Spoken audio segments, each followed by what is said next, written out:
All right. Hey there, and welcome to another episode of the OCD and Anxiety Show. My name is Matt Cotty, and I'm a licensed clinical social worker and the founder of Restored Minds. And so, on this episode today, I want to talk about re-looking at or re-understanding the problem of OCD and anxiety, right? Because anytime you wrestle with OCD and anxiety, it's the number one mistake that we make is we assume that we're dealing with a thought and feeling problem. In fact, that is one of the biggest problems with anxiety disorders as a whole, is that we have this preconceived belief or perception or idea in our mind that we are not supposed to feel anxious, that anxiety is bad, it is a disease, a disorder. So the mere presence of anxiety, whenever it surfaces in our body or our minds, we then try to get rid of it, right? Because again, we have a preconceived notion that, well, anxiety is bad, right? I'm not supposed to have this. I'm not supposed to have the intrusive thoughts. This experience is abnormal, and therefore I need to address it, right? And to go off this idea, what we need to understand is how we understand a problem is going to determine the actions we take to resolve it, which is then going to determine the results that we get. So if we misunderstand a problem and then we take actions based on that misunderstanding, we're not going to get the results that we want to get. Okay. Think of it, a simple analogy would be this. Like, let's pretend that you had a backyard and it was full of dirt, and one morning you started to see that it was just full of mud, right? And you're trying to get mud out of the backyard, and by taking a shovel and just throwing it out over the fence. And every morning there's just more and more mud, right? And you're trying to get rid of the mud, right?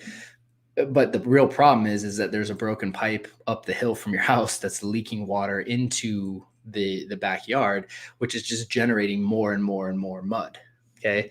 And so how you understand that problem is going to determine how you try to resolve it, which is going to determine the results that you get, right? Naturally, if you try to just get rid of the mud and let the water keep flowing in, you're going to lead to a lot of frustration, right? It's going to lead to a lot of frustration.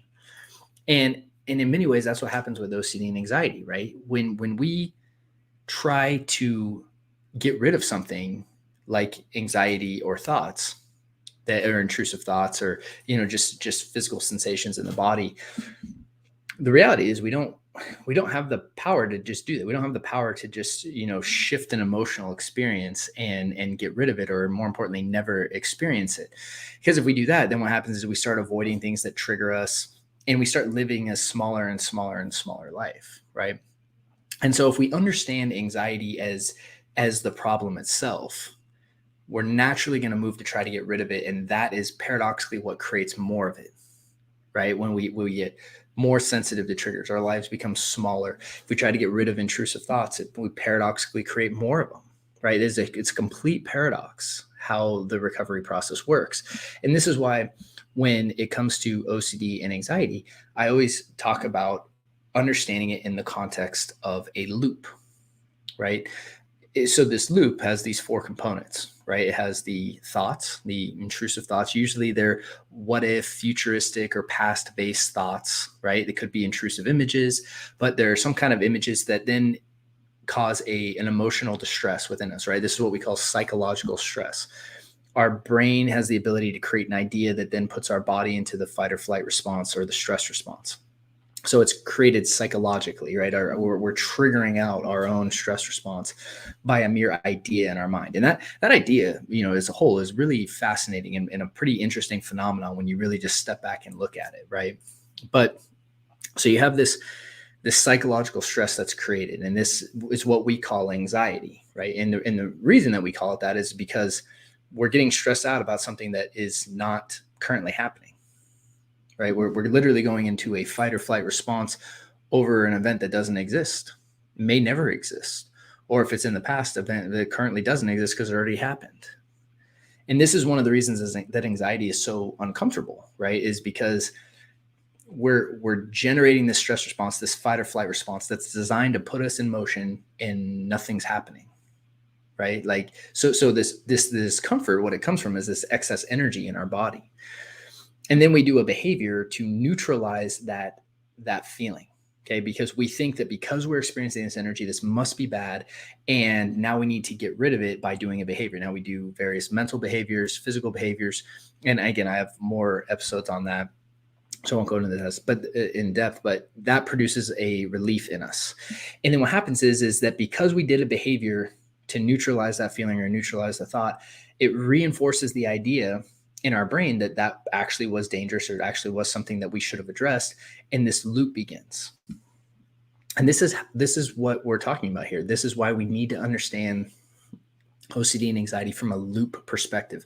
Because if we understand it from a loop perspective, what that enables us to do is to focus on solving the right problem. Like I said before, how you understand the problem is going to determine the actions you take. The actions you take are going to determine the results you get. Okay. And when we're talking about results, we're talking about recovery, right? We're talking about taking back our life from this.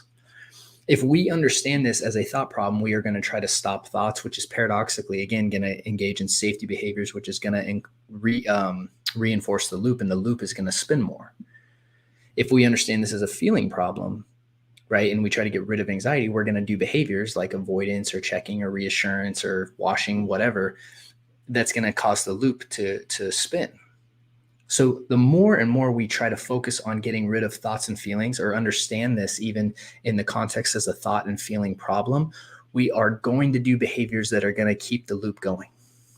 Okay, it's so important that you understand this, right? Because how you understand the problem, again, is going to determine the actions you take. The actions you take are going to determine the results you get. So it's just like the mud in the backyard. You know, if you see it as a mud problem and that's all you see, and you try to get rid of the mud, well, you're going to keep doing that endlessly because the water's leaking into the backyard. If all you need to do really is just turn off the pipe that's broken up the hill, right? So what I'm saying is that given that same analogy, right, we're not talking about just turning off our feelings in that instance, but what we are talking about is stopping anything that is perpetuating the wheel. And in this case, what we're talking about is safety behaviors. This is why it's so important to understand OCD and anxiety from a behavioral standpoint. This is why we use behavioral treatment to address anxiety. This is why the gold standard of OCD and anxiety treatment is behavioral intervention, right? It has nothing to do with getting rid of anxiety. It has nothing to do with stopping thoughts. Like any treatment center out there, right, who really understands OCD and anxiety is going to use behavioral intervention because they understand the model from a loop model, not from a thought and feeling model. And this is why how you, if you want to get better and you want to really move into those stages of recovery, you have to begin seeing this from a loop and behavior problem. When you understand the problem from that context, it changes everything. And what it does is it puts you back in charge because you're in charge of your behavior. Okay. And that is usually the most empowering thing for people on this journey, because one of the most disempowering things for people is that they've been trying. It's not that people aren't trying to get better and get help. It's usually they're just trying things that they're trying to change things that are beyond their control, which causes a lot of frustration because they feel disempowered. They feel powerless right after that. If you try to stop your thoughts all day, you're going to find it's going to be an exhausting battle that's going to get you nowhere. It's like picking up mud in the backyard and just coming out to see way more mud in the next day. It's exhausting. It's overwhelming. And this is how most people feel with OCD and anxiety. And it's not because of a lack of effort. It's just a misplaced effort. It's an effort that's channeled into the wrong things. And when we start to understand this from a loop perspective, we start to focus our energy on changing our behaviors, what happens is we break the loop. The loop can't spin. And then ultimately, the ripple effect of that occurs where we actually get out of the fear lens, our body habituates, and our body is essentially able to go back to a homeostatic state. Right. And this is so the paradox is by trying to get rid of anxiety, you create more of it. By actually allowing anxiety to be there and allowing your body to return to normal, that is how you actually break out of it. Right. It's a complete paradox. And once you get that, then the question obviously becomes, well, how do I it obviously becomes, how do I eliminate all my behaviors? And so it starts with really taking that inventory of all the behaviors you do, right? And, we have a guide at Restored Minds that you can get started with on that, right? So if you haven't been over to Restored Minds, there's a little guide.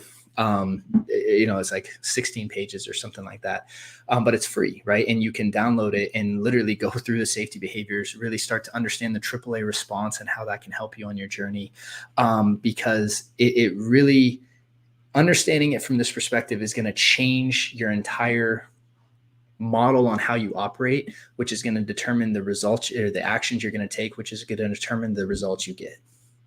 And I wanted to make this episode because it's just so important that how we look at a problem determines everything.